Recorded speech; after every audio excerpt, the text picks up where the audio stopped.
Here is the Star Spangled Banner played on the bell set. Check to make sure your tempo is good. Also a note on the fermatas at the end.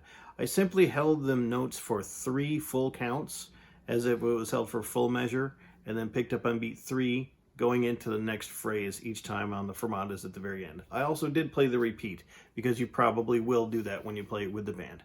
Make sure again to alternate those sticks as you play through the phrases.